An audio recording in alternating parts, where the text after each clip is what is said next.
क्या भारत का टेलीकॉम समाज हिलने वाला है? क्या मुकेश अंबानी और सुनील मित्तल जिन्होंने पिछले 2 साल में करीब 34,000 करोड़ खर्च कर दिए, आखिरकार एलन मस्क के सामने झुक गए?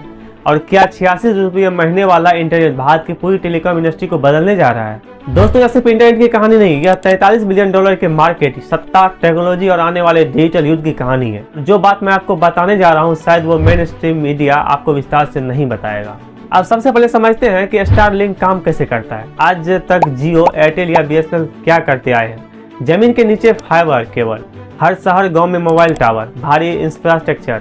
लेकिन स्टारलिंक का मॉडल बिल्कुल अलग है। एलोन मस्क की कंपनी स्पेस एक्स अब तक 78 से ज्यादा सैटेलाइट लो अर्थ ऑर्बिट में लॉन्च कर चुकी है। ये सैटेलाइट धरती से सिर्फ 550 से 1200 किलोमीटर की ऊंचाई पर घूमते हैं। तुलना कीजिए पारंपरिक सैटेलाइट इंटरनेट से जो 35,000 किलोमीटर दूर होता है। यही वजह है कि स्टारलिंक की लेटेंसी सिर्फ 20 से 40 मिलीसेकेंड है, जबकि पुराने सैटेलाइट इंटरनेट में 600 एमएच से ज्यादा। मतलब वीडियो कॉल, गेमिंग, डाउनलोडिंग सब कुछ लगभग फाइबर जैसा। केन्या में 100 MB पर सेकेंड, मलेशिया में 200 MB पर सेकेंड, यूरोप में 135 MB पर सेकेंड, और यह सब सीधे अंतरिक्ष से। ना कोई टावर, ना कोई केबल, बस एक डिश एंटीना और खुला आसमान। भारत में एंट्री इतना आसान नहीं थी। स्टारलिंक ने भारत में एंट्री करने के लिए 2 साल का इंतजार किया। अक्टूबर 2024 में रिलायंस जियो ने दूरसंचार विभाग को पत्र लिखा। मांग क्या थी? सैटेलाइट स्पेक्ट्रम की नीलामी हो, जैसे 4G और 5G मूवी, क्योंकि जियो और फाइबर ने अरबों डॉलर स्पेक्ट्रम खरीदने में लगाए थे। अगर स्टारलिंक को सस्ता या मुफ्त स्पेक्ट्रम मिलता तो यह अनफेयर कंपटीशन होता। एक दिन बाद एयरटेल भी उसी मांग के साथ खड़ा हो गया। लेकिन ट्विस्ट क्या है? एयरटेल खुद वन वेव में निवेश कर चुका है। जियो क्या SES के साथ जियो स्पेस फाइबर पार्टनरशिप है?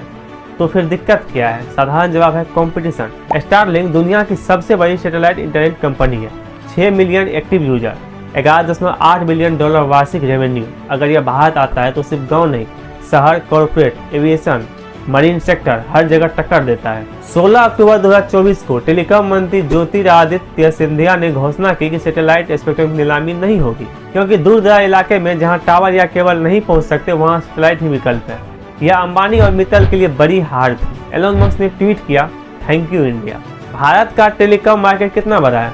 1.21 अरब telephone users, 95 crore internet users, दुनिया का दूसरा सबसे बड़ा टेलीकॉम मार्केट। 3 बड़े खिलाड़ी, जियो 48 crore subscriber, 42% revenue share, Airtel 29 crore लगभग 36 से 37%, वोडाफोन आइडिया 12 करोड़ गिरावट के साथ। जियो और एयरटेल मिलकर 81% मार्केट कंट्रोल करते हैं। याद है जुलाई 2024 प्रीपेड प्लान 20 से 25% महंगे हो गए थे, क्योंकि विकल्प नहीं था। असली गेम तो यहाँ है। भारत में 63 करोड़ लोग अभी भी ऑफलाइन है। ज्यादातर दूर दराज इलाकों में भारत नेट प्रोजेक्ट 10 साल में 2.13 लाख ग्राम पंचायत तक पहुँच गया है। जमीन पर इंफ्रास्ट्रक्चर पर कोई जगह एक्टिवेशन नहीं। अब सोचिए, स्टारलिंक 1 साल में पूरे देश को कवर कर सकता है। ना खुदाई, ना टावर, ना बिजली की जद्दोजहद, बस आसमान से सिग्नल। लेकिन 8600 रुपया महीना, हाँ कीमत 8600 रुपया, जबकि जियो फाइबर 999 में शुरू। आम आदमी लेगा नहीं। लेकिन टारगेट कौन है? पहाड़ों में होटल, समुद्र में आयल रिंग, जहाज, airlines, border area, mining operation, disaster management,